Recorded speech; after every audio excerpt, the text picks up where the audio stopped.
Hey, welcome everyone. So today I have a very special guest joining us, one of the members in the Fit Body program, Joel Peña, who I like to say went from overweight and out of shape to an absolute unit. My man is in the best shape of his life. He recently messaged me earlier this week saying that he's fitting into clothes from back from high school. Isn't that right, Joel? Back from high school.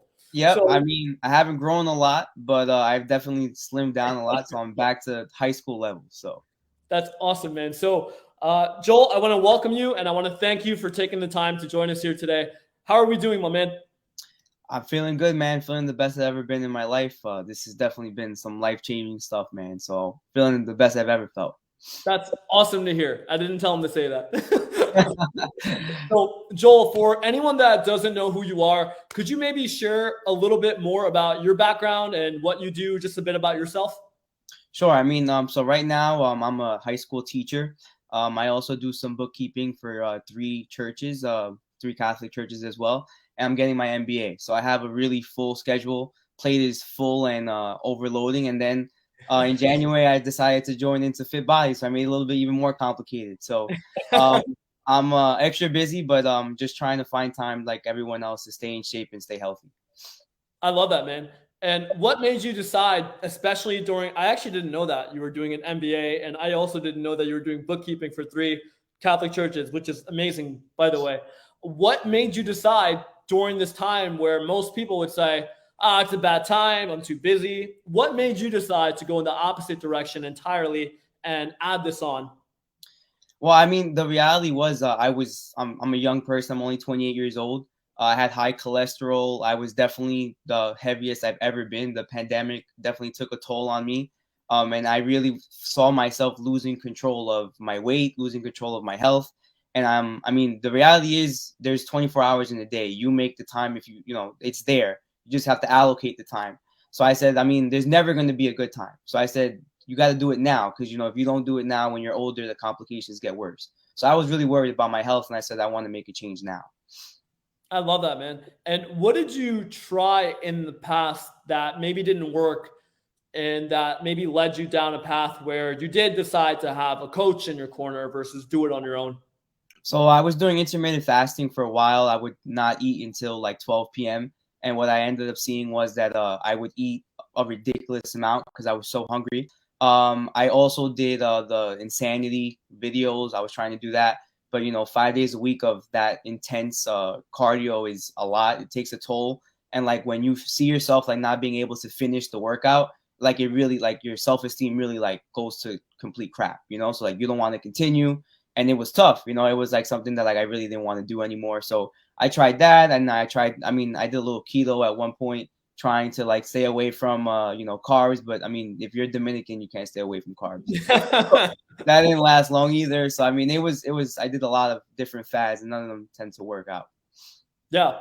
And what would you say was different about this program than anything you've ever done before in the past? Well, I mean, there's a lot of accountability. That's one thing. Like, you're on our side here, so like you're like messaging us with positive vibes, trying to help us out. I mean, there's a lot of structure, and I think for me, that's what I needed was like something that was structured that said this is what you need to do, this is what you need to eat, this is when you need to work out. And since I had that structure, I was able to like maneuver myself around my time, my schedule, and make it work. So I feel like when sometimes if you need like some structure, this is like the perfect program because it tells you exactly what you have to do, when you have to eat, what to eat, exactly the amount to eat. Like that's really what I needed was some structure. And I think that was really like the changing what makes this program different from others. Yeah. And Joel, could you talk about a little bit about how you're able to do all this while having such a packed schedule? Like you said, your plate is overloading. Sure. I mean, the reality is that 3 hours a day of working out is not that difficult, and that's the reality. I just want to say I know you meant three hours a week, 3 hours a week. I'm but sorry. somebody might actually think you meant 3 hours a day. Sorry, 3 hours a week. Sorry, 3 hours a No, week. no, it's all good. Big difference. That's true. 3 hours a week of working out is completely different than like what you're working out 2 hours a day for 5 days a week. And then the other aspect of getting 10,000 steps or walking, like walking is part of what we do. When you take the train, you walk to the train, you walk to work from the train. So just adding a little bit more steps and then also working out, I mean, it's doable. I mean, it's just sometimes, I mean, I'll be honest, I wake up 4:30, sometimes get to the gym at 5 a.m. in order to get to school at 7:30. But if I get to bed in time, like the program tells me to, waking up at 4:30 is not that big of a deal, So I feel like a lot of times it's really about you making the time for yourself, because we make time for everything else that probably doesn't make sense. Like we have time to go to the bar and have for happy hour. Like, do we have time to go for 1 hour to the gym 3 times a week? Wow, dude, that hit. I like that. You're hitting people in their heart right now, because I feel like a lot of people need to hear that. Where it's like, what's the main excuse when it comes to time? You don't have time, but you're here telling me you wake up sometimes at 4:30 in the morning. Yeah, I mean, it's sometimes I realize it's the only way. Like, sometimes I get home 7, 8 o'clock, and at that point you're exhausted. You don't want to go to a gym at that time. So it's like you're better off knocking the workout out in the morning. I mean, you feel a lot more energy, you feel positive, and I mean, like, like when you get home, all right, I did what I had to do today. Like, you feel proud of yourself, So I feel like the 5 a.m. really works out for me. I love that. And it's not like you're going to sleep at 7 or 8. Like you said, you get home at 7 or 8 o'clock. So talk about and the reason I ask, Joel, is because there are so many excuses. So many excuses. There's like, oh, just wait till you have kids. And like, I promise you there's somebody saying that right now. Right. I promise you. So what time do you normally get to bed? So I'm trying to be in bed the latest 10:30. That's when I'm trying to be ready to knock out. So I'm trying to just, just calm down by like 10. So that way by 10:30, I'm already falling asleep. I mean, the latest I won't go to sleep past 11. Like, that's way too late. If I'm going to wake up at 4 a.m., I'm really pushing it. That's only giving me, 5-6 hours of sleep. So I really try to like get in bed between 10 and 10:30. I love that, man. I love that. I think it's so important to hear because, dude, there's so many excuses. Like, I hear it all day, every day. People make it's like, oh, my kids, and this and this and this. And listen, they're all valid, right? They're all valid, but you've got to do it anyways, is what you're sharing and what you're doing. Right. I mean, you have to, because at the end of the day, we all have the same time throughout the week. It's just finding the time to allocate it to what it's important. And we always find time to allocate to what's important. It's whatever you have on your priority list. What's at the top. And if it's your health, then you'll find the time for it. And how do you begin to prioritize your health for someone that maybe is spending an hour at night watching a show? How do you begin to prioritize your health enough to where you spend that hour going to bed so that you can wake up early and exercise 3 times a week? Right, because I mean, you start realizing that when you do get a decent night of sleep, and I mean, you should be getting more than what I get even, but at least if you get those 6 to 7 hours of sleep, you're letting your body recover, you feel energized when you have to wake up early. So I mean, like when we're talking about priorities, I mean, if a lot of times we prioritize what we eat, and that's important, definitely important, but then we fall asleep at midnight. So it's like, all right, well, my sleep matters too. Like, that's part of my health. So sometimes, the shows, like, I mean, if you're going to watch a show, like, let's leave it for the weekend when you have more time, that way you could binge a little bit. Let's say you watch more hours, you spend 3-4 hours sitting and watching instead of staying up on Monday, Tuesday till 11, 12. So, I mean, the priorities, I mean, it's all about, really putting what matters first. And if your health matters, then you got to get some sleep. I love that, man. That's awesome. That's freaking awesome. And Joel, one thing I'd like to pivot to is a little bit more of like your lifestyle, right? You're, like you said, you come from a Dominican family. Can you talk about how you're able to navigate these events, the holidays, and still stay on track with your goals as well? Right. So I definitely, I meal prep definitely during the week. So breakfast and lunch are taken care of all the time. And then for dinner, usually when I get home, if I get home 6:37, I'm going to make something, either some chicken breast or something like that, and combine it with vegetables and maybe, some carbs. And that would be my dinner. But when it comes to like those events, like I go to my grandma's house every Friday and, we play dominoes and we stay up a little bit late. And when we're there with family, there's always a lot of food being brought to the table and everything else. I try to focus on protein. So she usually makes chicken breast for me because she knows that's what I like. So I definitely focus on protein. I love the rice that she makes, but I try to limit that as much as I can. And I serve a big plate of salad. So I'm still eating. I'm still part of the family. I'm still participating. But I'm just trying to control what I eat. But I still enjoy it, and I just limit what I'm eating. So I'm not stopping. or I'm saying, oh, I can only eat salad. I'm just controlling the limits of what I'm eating, and it's been working for me. Yeah, and can you talk about how you feel when you're doing that? Do you? And I'm just curious for myself. I'd love your honest answer. Like, do you feel like you're depriving yourself? Do you feel like you're being restrictive, or on the other hand, do you feel like you're satiated and still enjoying yourself? Just honestly, I'd love to hear from you. Yeah, I mean, I definitely I feel like nothing's changed. It's the same. I mean, I just before I would eat double or triple the amount of carbs and maybe a lot less protein. So now I'm just focusing in more on the protein and still eating the carbs that I still like, and I still take a little bit of everything, but I just don't let that plate overflow. And I also try to control the second and third serving. I really try to keep it on one plate, because when you just stay there and eat, you realize you're overeating and you're not even hungry. You're just eating to eat. So I Yeah, try to keep it at one plate, focus on protein, and then a little bit of everything else, and I feel fine, and I don't feel like I'm depriving myself at all. yeah.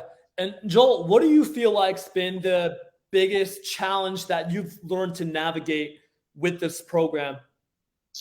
I mean, it's definitely been the family events. That's really what's been tough for me, because the food is, I mean, it's delicious, it's amazing. It's like Thanksgiving every single time that I'm there. So it's like it's a little tough. There's no such thing as like a carb, a protein is a carb, another carb, another carb, another carb. Like one protein. So it's like, how do I choose what carbs to eat, not to overeat those carbs? That's been for me like a challenge. I mean, a lot of times it's also been like getting the third workout in. I'm always good at getting the second one. Sometimes that third one is the challenge sometimes, but the reality, sometimes we're really hard on ourselves. Like, and I was telling myself the other day, I'm like, I just had the worst workout ever. But I'm like, this workout is better than what I was doing 6 months ago, which was no workout. And then a lot of times when you have that negativity, it really makes you like, you put yourself down sometimes. So, I mean, what's good here is that there's a lot of positivity. There's a lot of other people, other members in the group who are like, doing the same thing as you. So that's what makes it easier. I love that, man. And with that said, what do you feel like has been your favorite part about the program so far? I think how like in the specific, like how you could see the workouts that you're doing and see how you're improving over time. Like it's crazy. Like to see like I couldn't do a pull up on my own. I was taking off 100 pounds, and like I don't take off any weight anymore to do a pull up. Like that's a big difference. Where you're going to the point where you have almost or very little no upper body strength to having the upper body strength to pull your own weight. Like that means a lot. So when you see the personal best and you say, oh, this is your 75th workout, like damn, I've been to the gym 75 times, like that. That's crazy. That's more than I've done my whole life. So it feels good, when you see like those achievements and things like that. Yeah. And what was your experience with exercise before the program? I hated going to the gym. That's the reality. I mean, and the reality is, a lot of people, even in like people who go to the gym all the time, don't necessarily like going to the gym. It's something that you have to do, right? So at the same time, I realized that now, like, since it's not like I'm going to be at the gym for 3 hours, right? It takes an hour to do it. So like an hour is not that crazy. I could, it's doable. And since I know it's doable and I know like you can see the light at the end of the tunnel, it's like, all right, let's just do it. Let's wake up early. Let's just get there. So I now I feel like it's almost like a remedy, like to go there. You feel better when you go to the gym. So like for me now, it's definitely like a different relationship with the gym. That's amazing to hear, man. And with that feeling better and having more positivity and having a better mindset, I'd love to hear, if this has even happened, how has this positively impacted other areas of your life outside of just your health and fitness, if in any way? Sure. I mean, definitely have more energy. I mean, every day at work, like they would tell me like, "Oh, you're losing weight. You're losing weight." I'm like, "Well, I'm trying. That's what I'm trying to do."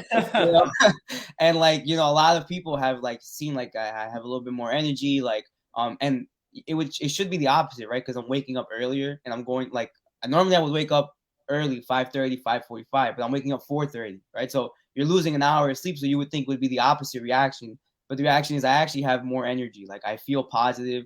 I don't feel tired. And I think when you see yourself achieving a goal that you want, like you see the positivity, you have more energy within yourself because you know that what you're doing is working. And since you know it's working, you're like, all right, let's keep going. Like let's keep pushing. And then that also helps in other aspects of your life, like in your work ethic and your school ethic and everything else. Yeah, I love that, man. And with that, what do you feel like's been so far your favorite part of the program and what we've been doing together? So I definitely like the workouts, and the fact like the meal, like measuring food. That's something I've never done, right? And I think that's one thing that's such a big difference and a key. I mean, you might not be perfectly on, but that simple idea of like how you have a very good idea of what you ate could really determine or make the difference between losing the weight that you want to lose and not losing it. So I feel like the fact that we're measuring, the fact that I have constant feedback from you every single week, multiple check-ins saying, hey, like we need to work on this, or great workouts this week. Like that's the kind of stuff that like keeps you going even when you're having like that down day. So I mean, that's what's worked out best for me with this program. Yeah, and what do you feel like was your biggest struggle before the program that you were able to resolve? I had no idea what to do. Like how, like if I go to the gym, do I just go on the treadmill for an hour and a half? Like I didn't know what to do. Like I really had no idea of like, oh, should today be a pull day or a push day? It was always like I had no idea. I didn't have structure. And I always tell people like I needed the structure. Some people, they have an idea of what they're doing. I had no idea. So I'm like, the fact that this is structured tells me what my workout needs to be, what my food needs to be, what my macros need to be. Like all of that gave me the idea like, all right, I could do. I have the support system. I have, it's worth it. And like I really needed the structure, and that's really what the program provided for me. Yeah, man, absolutely. And I also would love to hear, what do you feel like has been the easiest part of the program? Maybe that you didn't expect to be. Right. I mean, like the food that you're eating, good food. Like that's for me at least. I mean, I always thought like if I'm gonna eat like like salad and chicken, like I love salad and I love chicken, but to eat it all the time, it's like it's crazy.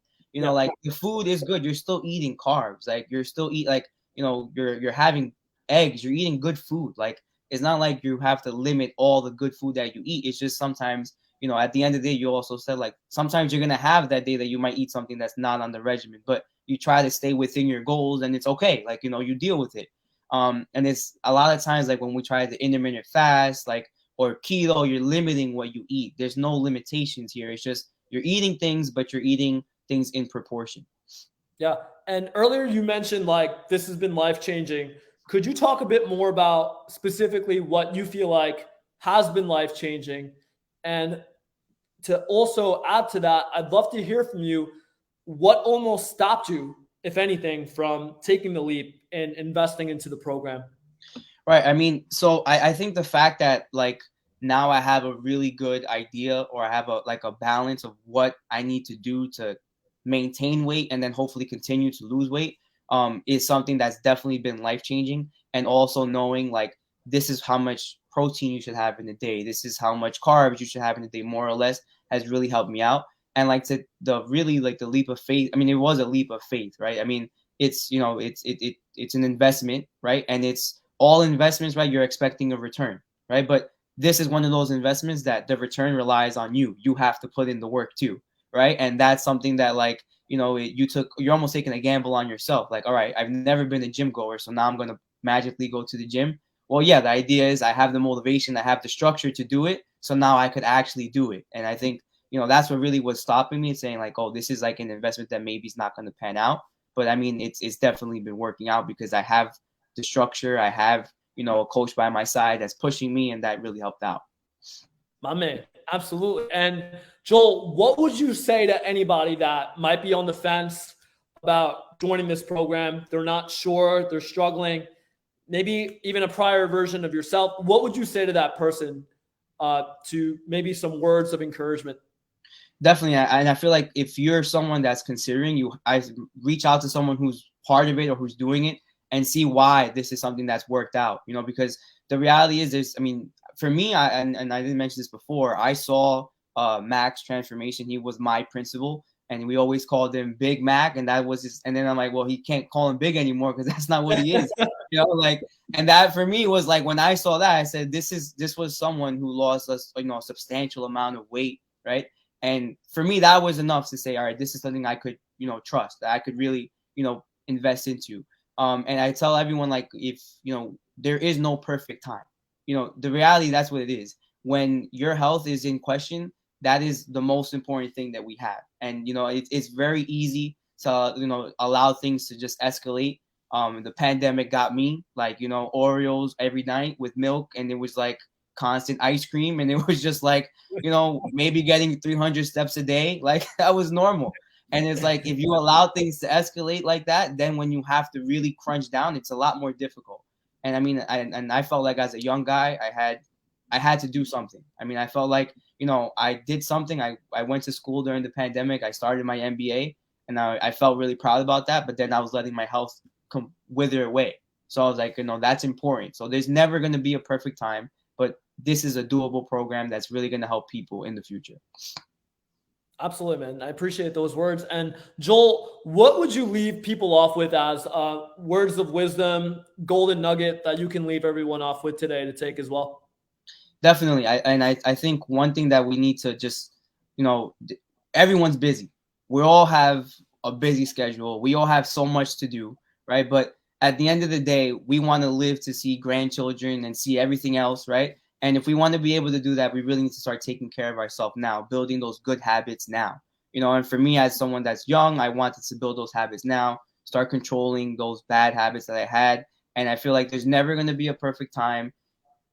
Sometimes you have to take a leap of faith and just give it a chance, because in reality, if you're willing to do it, if you're willing to try your best, you could really make a difference in your life in a short period of time. And the best part is you're building habits that you could sustain for the rest of your life. This isn't a fad. Because if it was a fad, I would say I wouldn't be here on Facebook Live, because this isn't a fad. This is a sustainable thing that you could do the rest of your life. My man, I appreciate those words. And I appreciate it almost sounds like a testimony. Like, this is phenomenal. Man, I do appreciate you, again, taking the time to join us here today. And I appreciate everyone tuning in as well. And if you found this valuable, there are a couple of ways that you can help. One is you can like or heart this video. And then two is you can share this with just one other person that you believe would also find some value from it as well. So thank you all for tuning in. Joel, thank you again. And we will catch you in our next video.